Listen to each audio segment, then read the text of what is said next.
दोस्तों, प्रकृति ने हमारे शरीर को 5 तत्वों से बनाया है, लेकिन कलयुग के इंसानों ने उसमें एक तत्व और अधिक कर दिया है और वह तत्व है पैसा। जी हां दोस्तों, ये सच है कि पैसों से सारी चीजें नहीं खरीदी जा सकती हैं, लेकिन ये भी सच है कि पैसों से लगभग सारी चीजें खरीदी जा सकती है। एक बार की बात है, एक गांव में एक संत प्रवचन दे रहे थे कि पैसों के पीछे मत भागो, यह माया का दलदल है और इस माया के दलदल में एक बार जो फंस गया तो वह पूरी जिंदगी दुखी ही रहता है। और ये सुनकर वहां बैठे सभी लोग इसी बात पर तालियां बजा रहे थे। उन्हें यह बात नहीं पता थी कि यह संत इसी बात को बोलने के लिए पैसा लेता है। दोस्तों, यही तो माया का खेल है, जो कि इस दुनिया में बहुत कम लोग इस बात को जान पाते हैं, और जिसने ये जान लिया उसको इस माया ने बुलंदियों की चोटी पर पहुंचा दिया। दोस्तों, आज के समय में पैसा कमाना जितना मुश्किल नहीं है, उससे भी ज्यादा मुश्किल है पैसों को संभाल कर रखना। इस दुनिया में बहुत से लोग ऐसे होते हैं जिनके पास कुछ पैसा क्या आ जाता है, वो लोग घमंड में आ जाते हैं। क्या है कि वो लोग पैसों के नियम को जानते ही नहीं। आपने ध्यान दिया होगा कि सरस्वती माँ की तस्वीर हमेशा बैठी होती है और लक्ष्मी माँ की तस्वीर सीधी रहती है, क्योंकि सरस्वती माँ यह कहती है कि मैं जल्दी आऊंगी नहीं, और यदि मैं आ गई तो मैं वापस जाऊंगी नहीं, क्योंकि ज्ञान इतनी आसानी से अर्जित नहीं किया जा सकता, और यदि हमने एक बार किसी ज्ञान को अर्जित कर लिया तो वह ज्ञान हमसे कोई छीन ही नहीं सकता। लेकिन दूसरी तरफ लक्ष्मी माँ का यह नियम होता है कि वह जल्दी आ भी जाती है और उतनी ही जल्दी चली भी जाती है। यदि किसी इंसान को पैसे को सही तरीके से रखना नहीं आया तो बहुत जल्द उस घर से लक्ष्मी निकल जाती है। तो दोस्तों, आज की इस कहानी के अंदर मैं आप लोगों को 6 ऐसे खर्च बताऊंगा जिसे आपको आज और अभी से ही बंद कर देना चाहिए, तो ही आप पैसों के सही नियम को समझ पाएंगे। आप कितना कमाते हैं ये जरूरी नहीं है, आप चाहे जितना भी कमाते हैं, इसमें से आप अपना खर्चा इन 6 जगहों पर कम कर दो तो धीरे धीरे आपके घर में धन रुकना शुरू हो जाएगा। आपको खुद को लगेगा कि सच में हमारे घर में पैसा रुकना शुरू हो गया है। और अमीर बनने का सबसे पहला रास्ता यही होता है कि अपने खर्च को कम कर दो और ज्यादा पैसा कमाने का तरीका ढूंढो। तो चलिए जानते हैं इस कहानी के माध्यम से कि वह कौन सी 6 चीजें हैं जहां हमें पैसा नहीं खर्च करना चाहिए। तो चलिए कहानी शुरू करते हैं।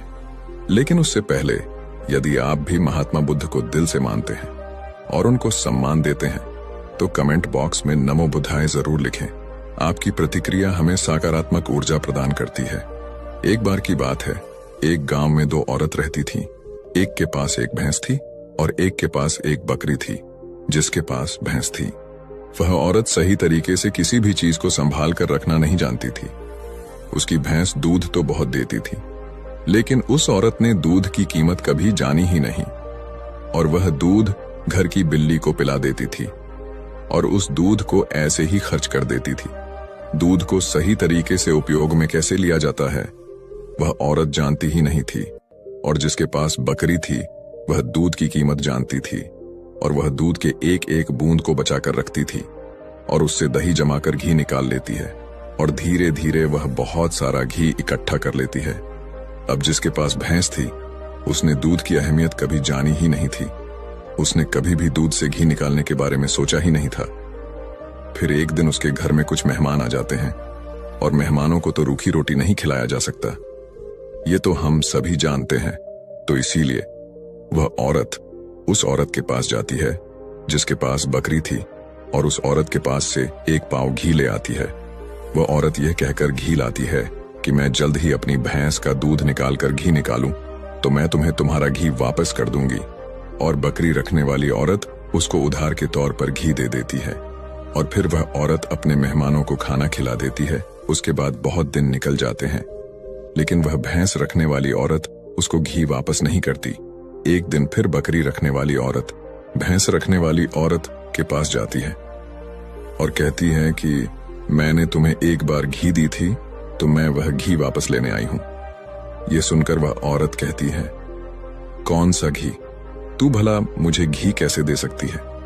मेरे पास तो भैंस है और तेरे पास तो बकरी है, और मैं भला तुझसे घी उधार क्यों मांगूंगी? मेरे पास तो इतनी अच्छी भैंस है और उसका तो बहुत ज्यादा दूध होता है। मैं तो खुद उससे घी निकाल लेती हूं। मैं भला तुझसे घी क्यों उधार लूंगी? यह कहकर वो औरत घी देने से मना कर देती है और फिर बकरी रखने वाली औरत वापस आ जाती है, क्योंकि उसको यह पता था कि कोई भी अब उसकी बात पर विश्वास नहीं करेगा, क्योंकि उसके पास तो भैंस है। लेकिन फिर भी उसने कई लोगों से इस घटना को बताया, पर इस बात को कोई मानने को तैयार ही नहीं था। सबका जवाब एक सा था कि भला भैंस रखने वाला इंसान बकरी रखने वाले से घी उधार क्यों लेगा। ये बात कोई भी मानने को तैयार नहीं था।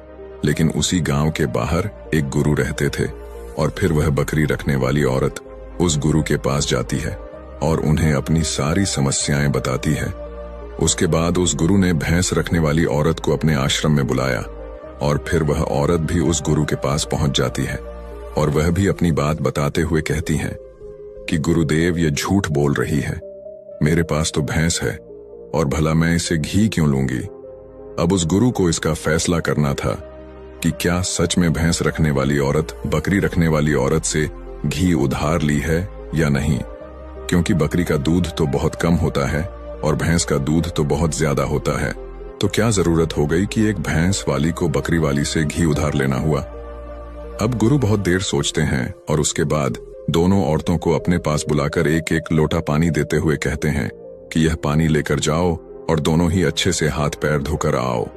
अब एक लोटा पानी देखकर भैंस रखने वाली औरत कहती है कि गुरुदेव, सिर्फ एक लोटा पानी से हाथ पैर कैसे धो पाऊंगी। लेकिन बकरी रखने वाली औरत उस लोटे को लेकर चली जाती है और वह अच्छे से अपने हाथ पैर धोती है और उसके बाद भी वह लोटे के अंदर कुछ पानी बचा भी लाती है और वापस गुरु के पास आ जाती है। लेकिन वह भैंस रखने वाली औरत लोटा लेकर जाती है और उसने सिर्फ अपना हाथ धोया और उस लोटे को खाली करके वापस ले आती है।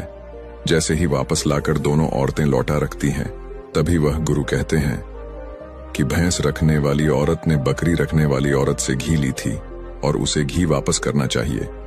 अब जो गांव के लोग पास में बैठे थे उन्होंने कहा, गुरुदेव, इससे कैसे साबित हो सकता है कि भैंस रखने वाली औरत ने बकरी रखने वाली औरत से घी उधार ली है।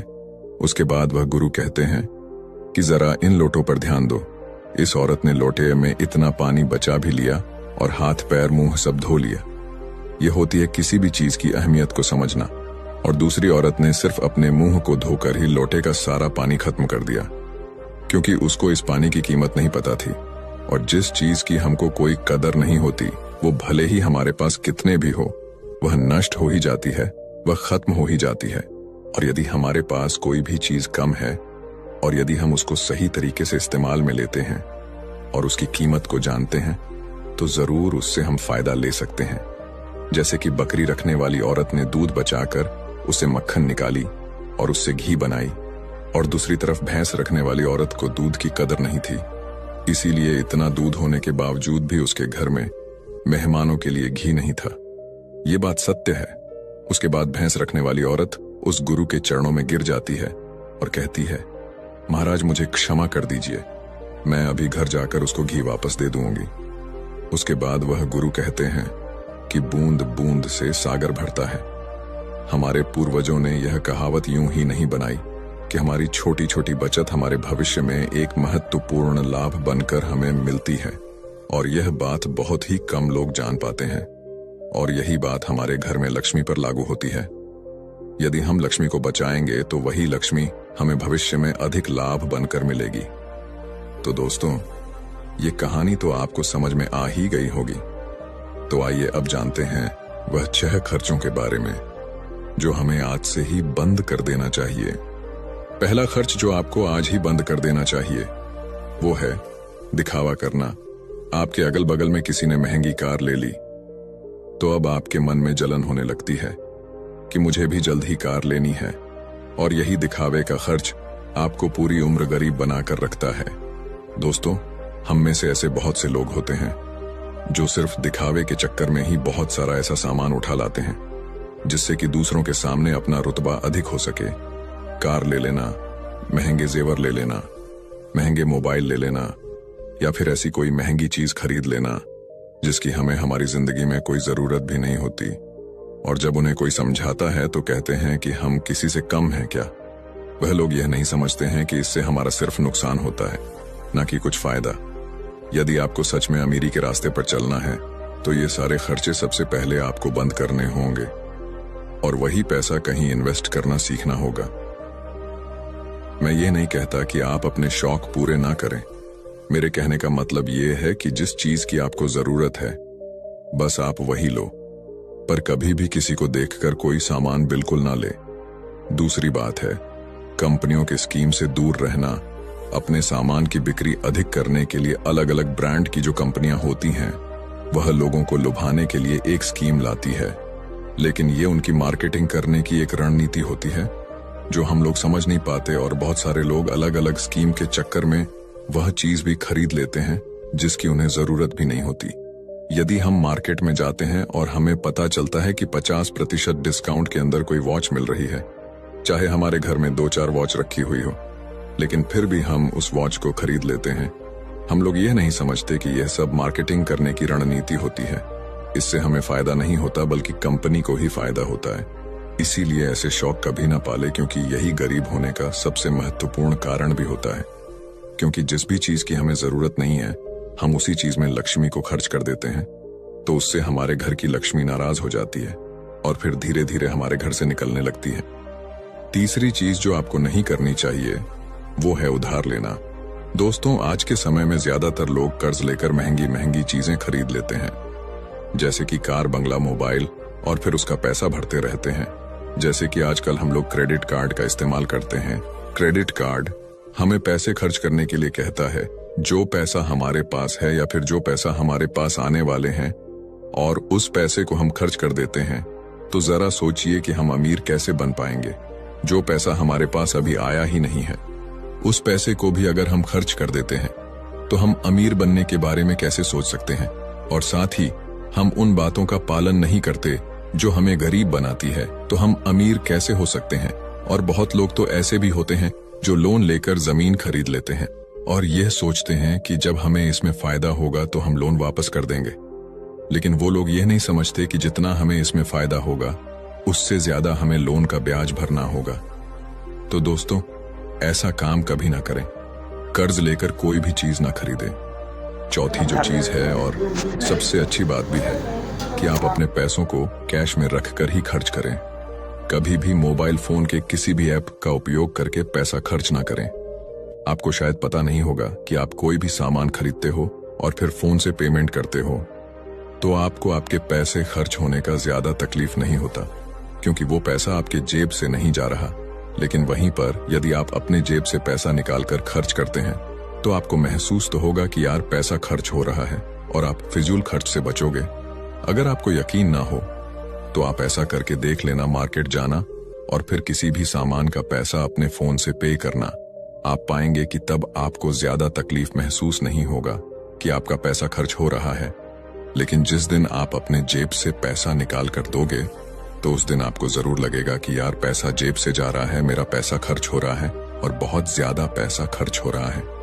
पांचवी बात जो आपको ध्यान रखनी है वो है आपको अपनी भावनाओं पर काबू रखना है।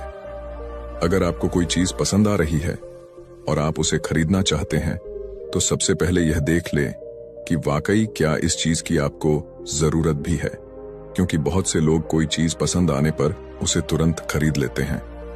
कई बार तो ऐसा भी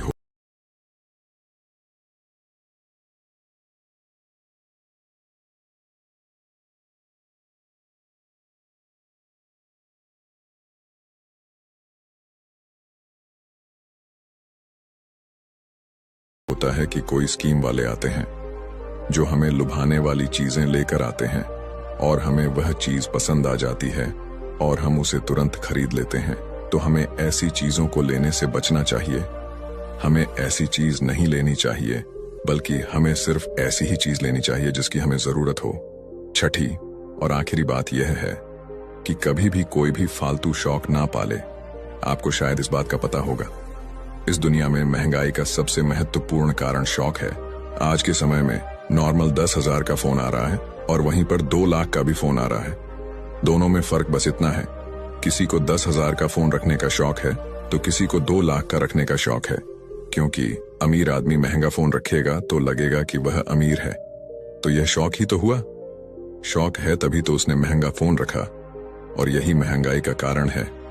और इसीलिए बड़ी बड़ी कंपनियां समय समय पर शौक वाली चीजें बनाते रहते हैं, ताकि अच्छी अच्छी चीज बनाकर हमें लुभा सके और हमें वह चीज पसंद आ जाए और हम उसे तुरंत खरीद लें, क्योंकि उन्हें पता है कि ना लोगों का शौक खत्म होगा और ना ही उनका मार्केटिंग बंद होगा।